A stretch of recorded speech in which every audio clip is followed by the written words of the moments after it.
Assalamu alaikum wa rahmatullahi wa barakatuh. Bismillahir rahmanir rahim. Wassalatu wassalamu ala rasulillahi wa ala alihi wa ashabihi ajma'in. Bienvenue dans ce nouvel épisode du quart d'heure coranique, ton moment pour comprendre et méditer le Coran verset par verset. Dans l'épisode précédent, j'ai expliqué comment Allah subhanahu wa ta'ala décrivait l'état des hypocrites après qu'ils aient choisi l'hypocrisie et l'égarement. Ils pensaient agir avec intelligence en trompant les croyants, mais leur attitude les a conduits à un endurcissement du cœur, à la révolte contre la vérité et à une confusion toujours plus profonde.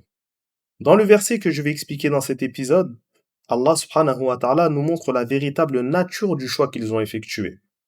Il utilise l'image d'un échange commercial pour illustrer ce qu'ils ont abandonné et ce qu'ils ont obtenu en retour. Je commence sans plus tarder par la récitation du verset.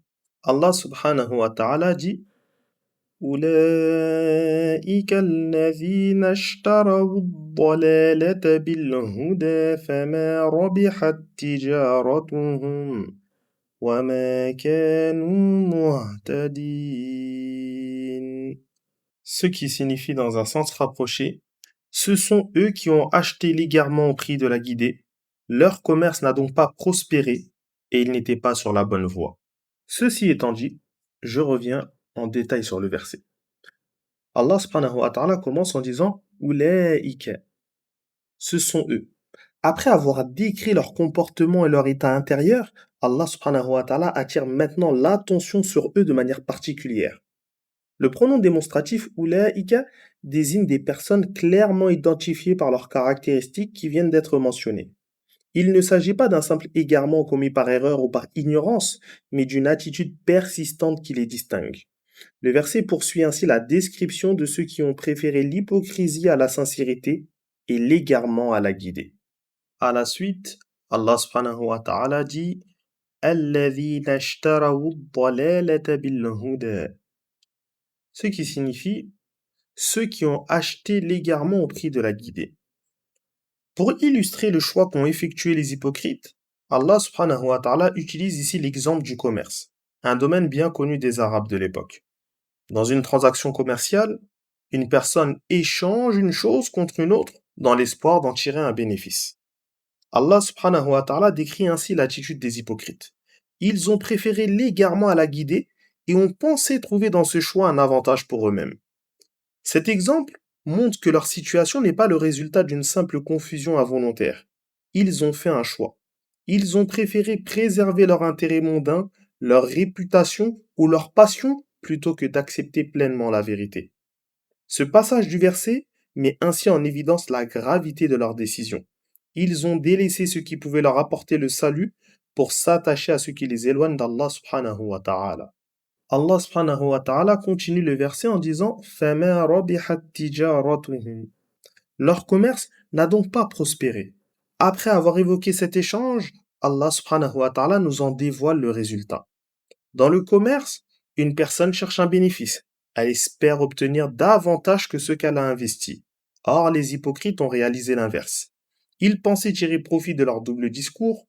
Ils voulaient conserver les avantages liés aux croyants tout en maintenant leur lien avec ceux qui rejetaient la vérité. Mais leur stratégie s'est révélée être une perte complète. Le bénéfice qu'ils recherchaient était illusoire, car aucun gain ne peut compenser la perte de la guidée et de l'agrément d'Allah subhanahu wa ta'ala. Et le tout miséricordieux termine le verset en disant وَمَا كَانُوا مُهْتَدِينَ. Ils n'étaient pas sur la bonne voie. Cette dernière partie du verset confirme la réalité de leur situation. Les hypocrites pouvaient donner l'impression extérieure de suivre la guidée. Ils pouvaient accomplir certains actes avec les croyants et prononcer les mêmes paroles qu'eux. Cependant, la véritable guidée ne se limite pas à une apparence extérieure. Elle implique l'acceptation sincère de la vérité dans le cœur et sa mise en pratique. Le verset conclut donc que malgré leurs prétentions, ils ne faisaient pas partie des gens réellement guidés. Ce que nous pouvons retenir de ces versets, c'est que chaque être humain effectue des choix tout au long de sa vie. Certains choix nous rapprochent d'Allah subhanahu wa ta'ala, tandis que d'autres nous en éloignent. Ce verset nous enseigne également que les apparences ne suffisent pas. La véritable réussite ne réside pas dans les avantages immédiats ou dans le regard des gens, mais dans la préservation de la guidée qu'Allah subhanahu wa ta'ala accorde à ses serviteurs. Enfin, ce verset nous met en garde contre toute situation où une personne sacrifierait sa religion pour obtenir un avantage temporaire, car aucun bénéfice terrestre ne peut compenser la perte de la guidée. Ya Allah, accorde-nous une foi sincère et préserve-nous de tout ce qui pourrait nous éloigner de ta guidée. Fais-nous aimer la vérité et donne-nous la force de la suivre, même lorsque nos passions ou nos intérêts nous invitent à emprunter notre voie.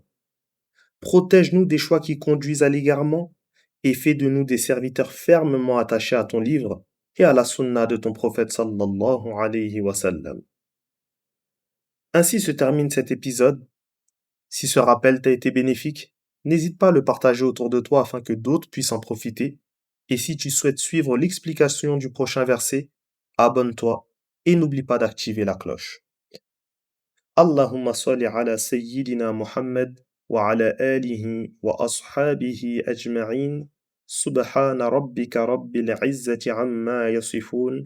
Wa salamun ala al-mursalin. Walhamdulillahi rabbil alamin.